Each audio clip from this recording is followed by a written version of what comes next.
What's up, people? This is Nerdetta, and you're listening to Nerdetta's World.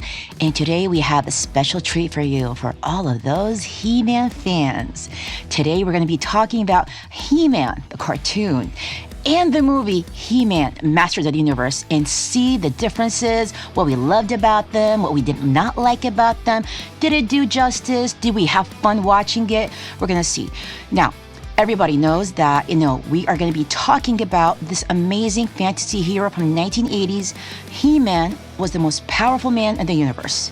After decades of cartoons, toys, comics, and fan demand, the new He-Man movie has finally arrived. We loved it, we watched it, but there has been mixed reviews about it. But the big question is, did the movie do justice to the classic cartoon? We're going to look at the original TV series, and we're going to see what made it special, what the movie changed, what it got right about it, and whether the longtime fans should be happy with the final result that we got in the movie or not. And we're going to talk about it very soon. The Gates of Castle Grayskull. And today we have two amazing guests, two brothers. We're going to introduce you right now too. We have, first of all, Yasser and Nasser. Hello, everyone. Hello. Hello. So tell us a little bit about yourself and your love for movies and He-Man. Okay, you start. Well, first of all, our name's Yasser and Nasser Bizarro. You can call us the Bizarro brothers. Yeah. And you can say we grew up not just loving movies, but being really passionate about movies and the pop culture itself, and whatever goes beyond the movies themselves and the making of the movies as well. And since we were kids, we saw this as a way of life, not just a way of entertainment. It reflected who we are. It made us become who we are today. Yeah, Very definitely. true. I mean, there are a lot of characters that inspired us to be who we are today. For example, the one you talked about, He-Man. He-Man was really inspiration to us when we were kids. And I still remember, playing the theme song and, working out, do push-ups and, stuff like that, to be Push-ups, huh? Yeah, to be, have the muscles, yeah, like He-Man. Oh. I wish I had the sword. So can you give us, the Hail He-Man part where he becomes He-Man? Can we see you, hold the sword and say... By the power of Grayskull! He-Man. So before we talk about the movie, we have to understand why He-Man is such a beloved character. The original animated series He-Man and the Masters of the Universe debuted back in 1983, and it quickly became one of the biggest cartoons of its era. Remember those days? Weren't they just awesome? Oh, yeah, they were. Yeah, and the show is all about Prince Adam, who possesses the magical sword and then transformed him into He-Man. Now, when Adam raised the Sword of Power and declared, By the power of Grayskull, I have the power! he transferred into Eternia's greatest hero. Now, the series featured unforgettable characters like He-Man, Skeletor, Man-at-Arms, Teela, Orko, Battle Cat. Now, tell us, who were your favorite characters back then, guys? Well, beside He-Man, of course, He-Man, I and love Skeletor. Yeah. Beside those two. Yeah, beside those two. I personally love the Sorceress because she was how can I say? She was the source of inspiration for He-Man to defend the secrets of Castle of Grayskull. She was always there beside him to giving him the hope, reminding him of who he is. Of course, there are the times where, the heroes go through a lot of tough times and, sometimes they, feel like they're giving up.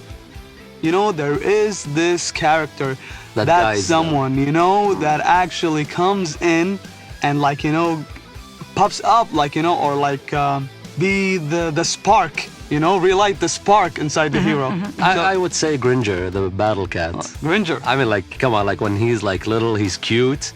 And he's also, as He-Man, as Prince Adam, before he transforms into the most powerful man in the universe. Oh, so Adam before he becomes He-Man. Yeah. It's like Granger before he he transforms becomes into a battle cat. You know? Yeah. Okay, I got it. He's like, he has like, his character is like really, Yes. really I mean, like when I was a kid and saw Battle Cat, I was like, he is such a scaredy cat. Yeah. Right? I mean, and then he transformed into this vicious beast that you just would be so excited about to see with He-Man. Yes, I mean, you and gotta love. he's not meowing anymore. Right? No, he's not. I mean, you gotta love this cartoon mixed with fantasy, science fiction, action, and the most important of all for me is the positive life lessons Yes. in a way that it appealed to children back then, and then which I hoped for it to appear in the movie too. I mean, they created a rich world of values and lessons that are very positive. Yeah. That the adults today who are in that generation, they remember. Yes. Now, what made the cartoon special? Now, the original series wasn't just about the battles, right? Yeah. Yeah, It was about that's right. imagination. It was about how, it was very unique because of Eternia itself. Yes. You had ancient castles, futuristic technology, mystical powers, strange creatures, epic heroes, and villains. I mean, it was very memorable. Do you have any favorite, episodes from back then that you remember? Well, I would say it was like other than the first episode. yeah, of course. I mean, the first episode is always like, the pilot is always like, The pilot is always- yeah, it's like the it's always attraction, good, yeah. It's like the 1st impression. Yeah. But like there was this episode where he goes against Skeletor for the first times, and we kind of get a hint on who Skeletor was Yes. before he actually like becomes the skull that we know that we know him by now. Yeah, because like not too many people like know that they're like a previous like stories of Yeah, like that's the very rare for He-Man them to know. universe. Yeah. I forgot the number of the episode itself, but like there was like a hint about Skeletor, and Yeah, like and who he was it attracted before. all the audiences back then. Yeah. Do you know what I loved about Skeletor back then? Yeah. His annoying voice. Yes. I mean, Jared Leto did a really good job. Like Yeah. It was like it was breaking his curse. You remember like his laugh, even in the opening, even in the opening, Even in the credits. opening of the credits, of He-Man in the original. But so you gotta do it the way they did it back in the 80s. Can you guys imitate his voice when he was, in the cartoon? How was this? It's a little bit hard, I know. It is hard because I've seen I've also seen the actor himself doing the the recording. It was really hard. I mean it was really hard to the point I can't even imitate him. I tried my best in the laugh, I know you did his laugh is the easiest part. Yes, that's voice acting for you. It's not easy. They make it look very Indeed, easy. indeed. I mean, let's take a turn to the show, how it embraced colorful costumes, right? It was very colorful. Yes. And the personalities were larger than life, and the adventures were over the top.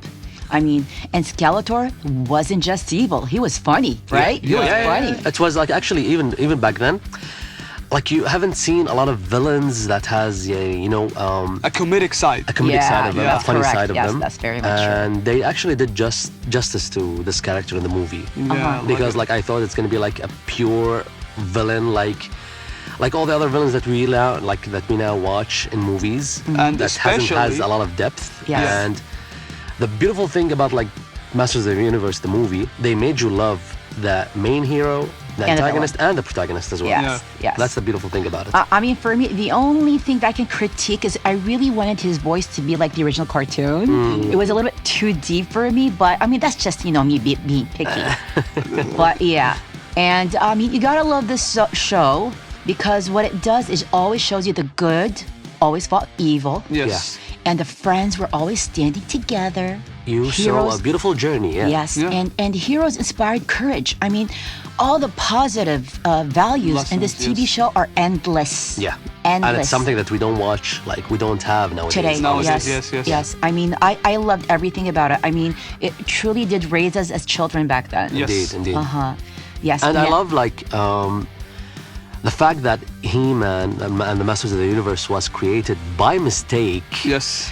Yes, because of the Star Wars situation. Yeah. The Star Wars situation, and Mattel had a problem with it. Yeah, Mattel had a problem, and they wanted to do like something like that's futuristic, but at the same time that has like a hero who's kind of like inspired by Conan the Barbarian. Yes. It felt that way. It Yes. did. It did. But like Yes. in a futuristic way. That's the thing, because like Mattel had the agreement and the business deal that they need to create something for Conan the Barbarian, because like they had the Barbie dolls, Yes. and they wanted something for the boys, like the boys, For the men, and for the men as because we well, are, for of the course, He-Man. of course. for the He-Man fans.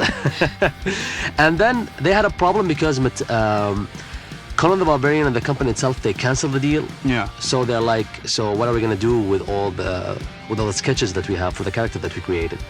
All right, so how about we create a world around it, Yeah. And this is how He-Man became He-Man. He-Man, yeah. This is he where just all loved it. all the sketches, and they started doing the animation. It's not just the sketches, the atmosphere, the Yeah. like the world you're living in, the world that you see that He-Man and his friends are living. I know it's like a fantasy world, but it's like a world that capture your eyes, And it was like it was really like it wasn't the same in the 80s movie. No. The one when Dolph Lundgren When Dolph Lundgren was played there, it. yeah. Oh my goodness, we got to talk about that one. That was a Indeed. big flop with Courtney Cox. Yeah. Oh my God. I mean, I tried to give it a chance because, like, we are huge fans of Dolph Lundgren. Yeah, Rocky. We all Yeah, love him. Rocky, Yes, of course. he's Shout out to amazing. Rocky. Yeah, he's a good actor. He's really like great. He had like he had the looks. Yeah, I mean, back look-wise, then he's he perfect. was the as He-Man. Back Yes. then he was He-Man. He was the Definitely. He-Man, yes. Definitely. And it was, but the poor thing was about like the storytelling. I mean, yeah. it looks like they wanted to do the movie. They had like really good cast, but like the how can I say it? It became a cult classic, let's say. Yeah. Yes. Yeah, like it's the fantasy movies of the 80s.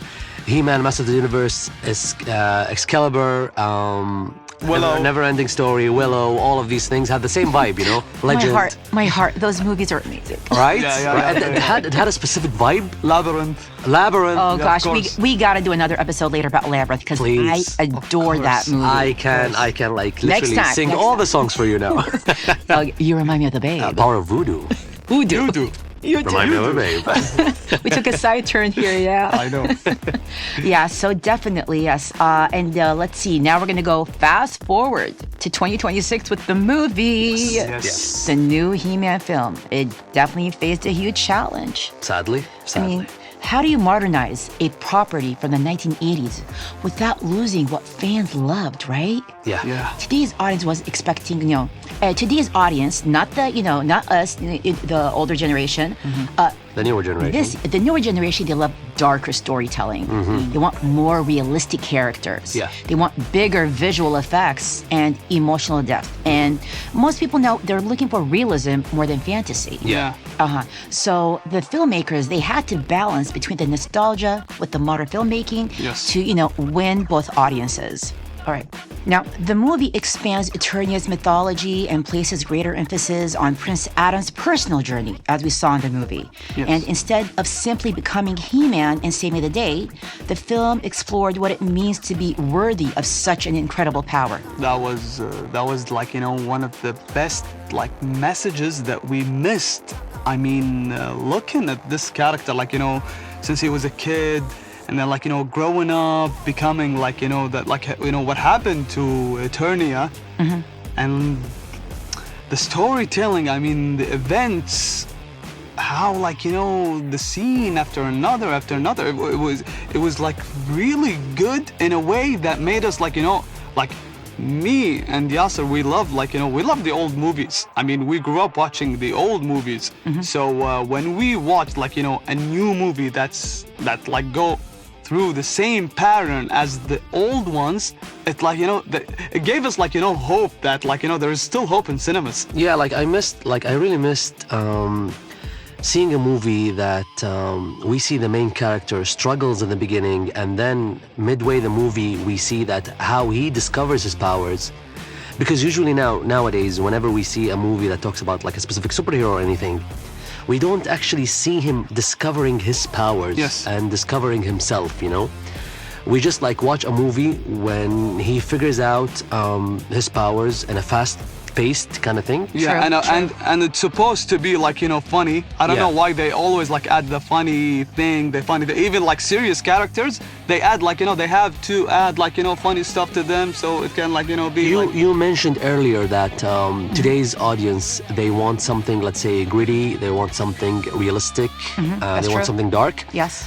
But the sad thing is that we actually don't see that a lot nowadays in comparison to the early 2000s when we had like these Marvel movies, let's say Yes. like The Punisher, Daredevil, although most of them Yes. I believe that those point. are really underrated movies. underrated really. Yes. Sadly they flopped back then. Yes, they did. But like they were too realistic. I mean, like the X-Men, especially the X-Men, Yes, like the in the early X-Men. 2000s. Yes. It was realistic. It talked about specific messages like Yes. politics, racism, and the fight between good and evil Yeah. in a really balanced way.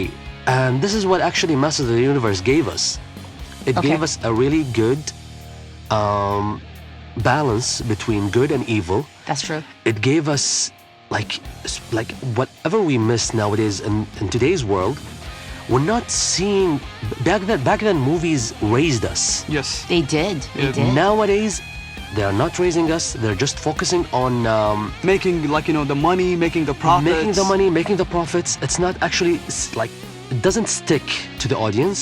And especially nowadays, He-Man, what I loved about it, it gave you messages like like what it is to actually grow up to be a man. Yes. Yes, that's a big message. Yeah. Like, and it's not about just like fighting or having the muscles. It's not. It's way deeper than that. Yes. Especially when you saw the relationship between Adam with his father. I Yeah. mean, you Yes. saw how he was tough on him. Yeah. And he was thinking that my dad, does he love me or not, or what is he just trying to toughen me up? Yeah. It was a very very critical moment for Indeed. Adam, I believe. Indeed. It showed you even like the times where Man at Arms was giving like some advices to He-Man, telling him about like how he always should be there for his family. Yeah. Become, and let's say- whenever he falls, he should like, you know, stand up back Stand up. again. It's for your family. You fight for your own family. You become the man of the house. And these messages we're missing nowadays. It's not like happening too much in the movie world. Not even in the TV shows as No, well. Yes, I think we missed that element in today's age, definitely. That's why when we saw the movie, I mean, the movie, like, you know, I still remember the beginning of like It hooked you up from the beginning. from like, the beginning. Yes. Like I still remember what happened to me. I was like, you know, he was sitting next to me, Yasser was sitting next to me, and I was like pointing when the soundtrack was on. The Eternia. soundtrack is amazing. Oh my God, the soundtrack is another story. We're Yeah. gonna talk about that. I mean, choosing like who's the first composer Daniel Pemberton and and Brian Brian May, May. the main guitarist from Queen. from Queen. Yes. I was like so surprised. I was like, wow, that is such a privilege. That is such an honor. Indeed. I mean, like Daniel did an amazing job in King Arthur, and actually the best thing about like King Arthur, Legend of the Sword, a movie by Guy Ritchie. Guy Ritchie, yeah. The best thing about the movie was the soundtrack. The soundtrack, yeah. Soundtrack. The soundtrack it's- was really, really like, you know, Yeah. really good. And nowadays,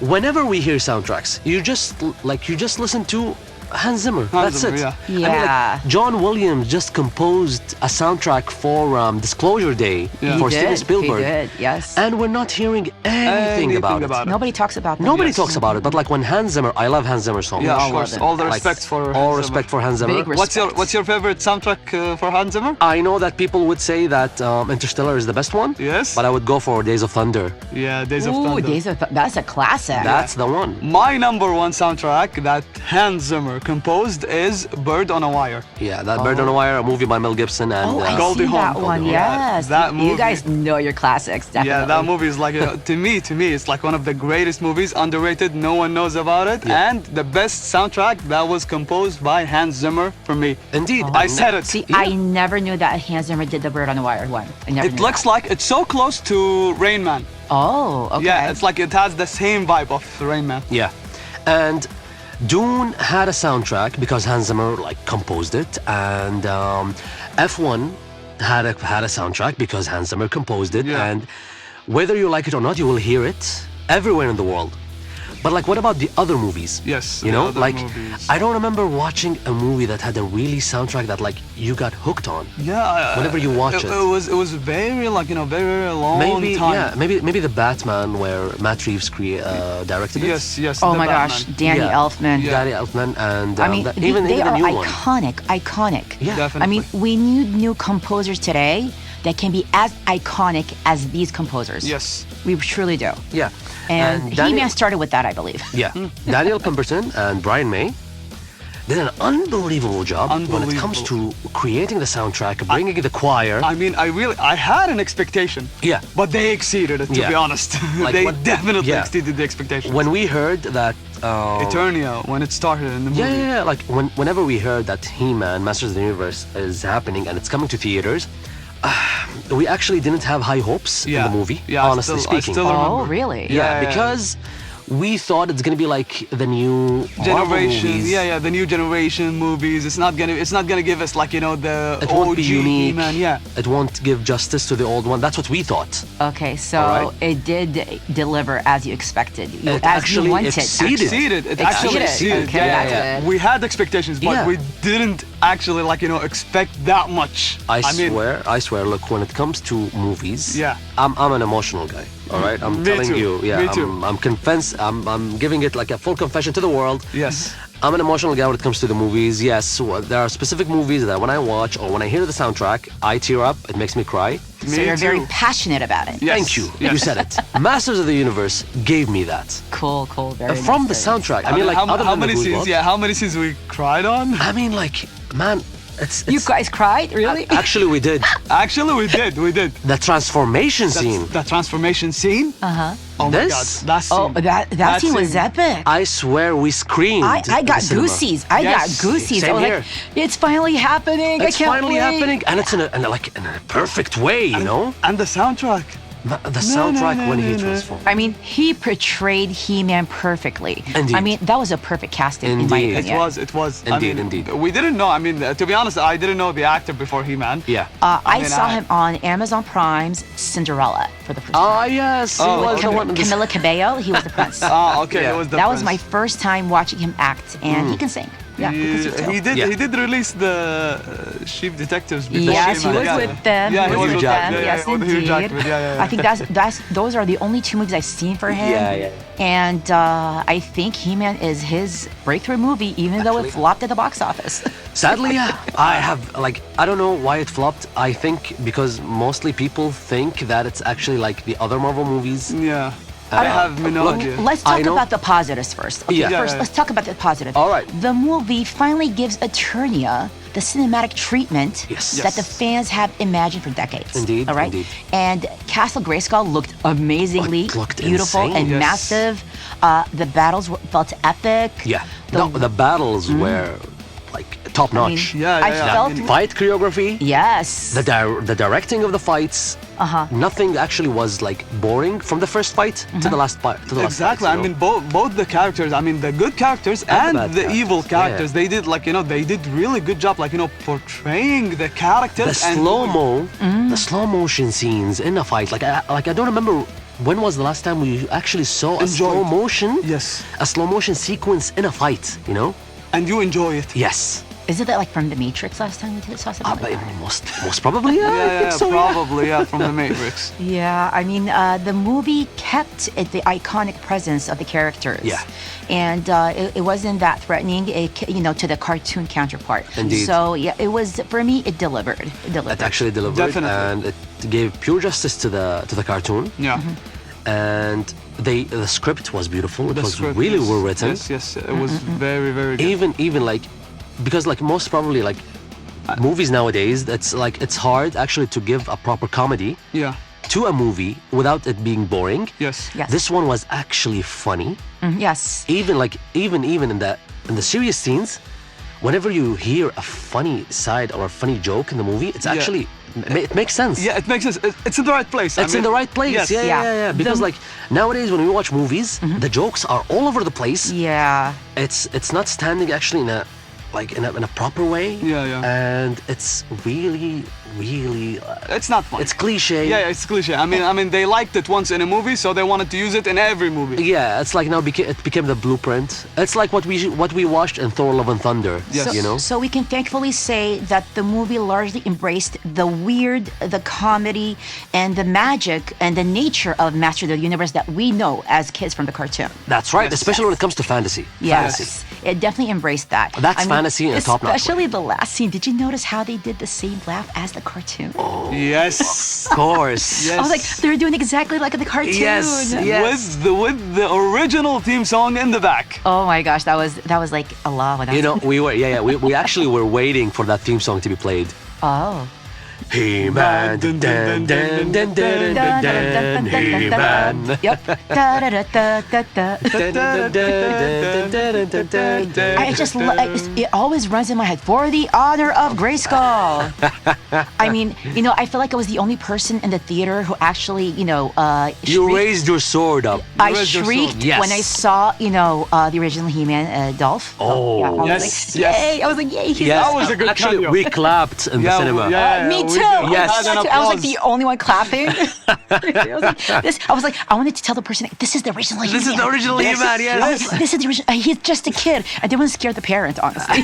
And I really loved how how the new He-Man Yeah. wanted to take an advice from the original He-Man. I thought that was very, ironic. Yes. It was comedic. It was really funny. I feel like nobody got the punchline.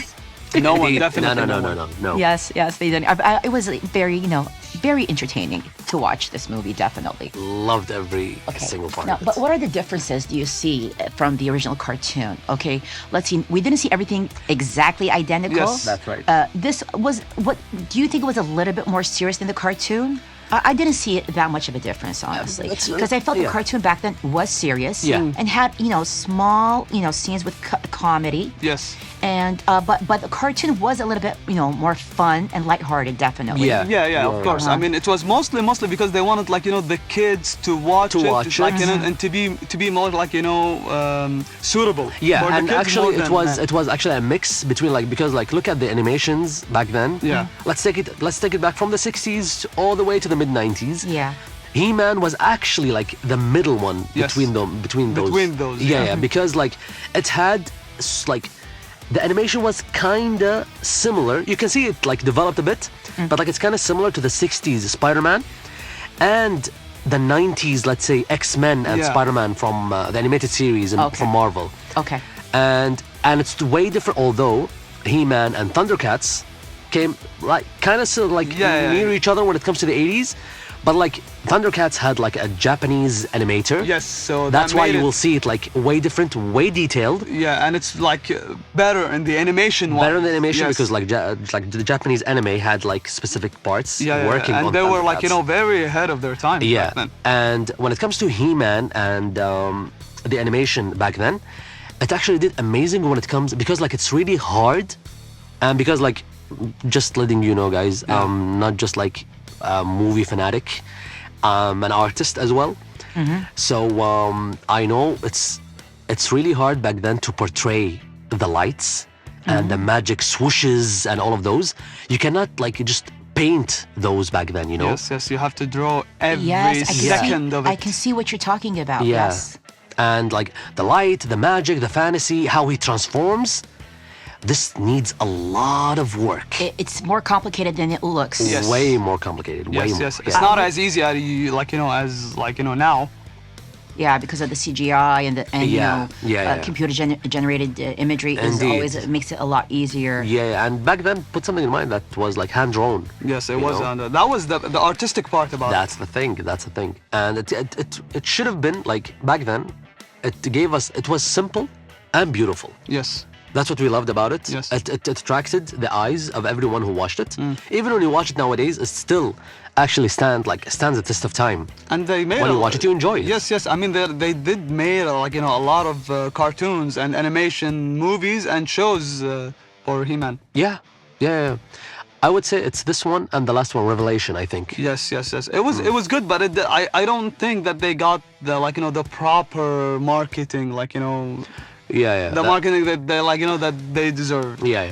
And the thing is, but the most important thing is that the movie respected the core idea of He-Man. That's the thing. I That's the mean, beauty of I it. feel like it delivered the exact thing that the cartoon tried to deliver. Yeah. And it was beautiful. Indeed, indeed. It That's showed what we, you. Yeah, that's what we loved about it. I Yeah. mean, staying true to the character. Yes, That's it was the about hope, heroism, friendship, and the responsibility that comes with power. Yeah. But it didn't mock the source material from back then. No. Yes. Like like these are literally the core values that we need nowadays. Yes. You know, back then, it like most movies gave us these ideas, these core values, but nowadays we're not seeing them. So it's not actually like you gotta raise the new generation to movies like this. I think Yes. that's why we cried in the movie. Yeah. I mean, because we missed these Indeed, values. indeed, I mean, like you indeed. know, thank you for reminding us. Thank you for showing us again.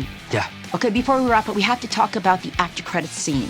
Oh. Are you? I am definitely hoping for a sequel with his twin sister She-Ra. There is. Look, There is definitely. that's what I heard. The beautiful thing is that Amazon Prime and MGM actually were the ones who created this movie. So when they released it, they were like, we actually don't care if the movie succeeded or flopped. Perfect. We're making part 2 and part 3. Yes, please. Yeah. Yes, please. We are here for it. Indeed, that's why I was like, thankfully, Amazon Prime Yeah. made this decision. Yes, thank you. Thank you. Because like, we had 3 post-credit scenes. Yeah, 3. 3 post-credit scenes. I mean, like, wow.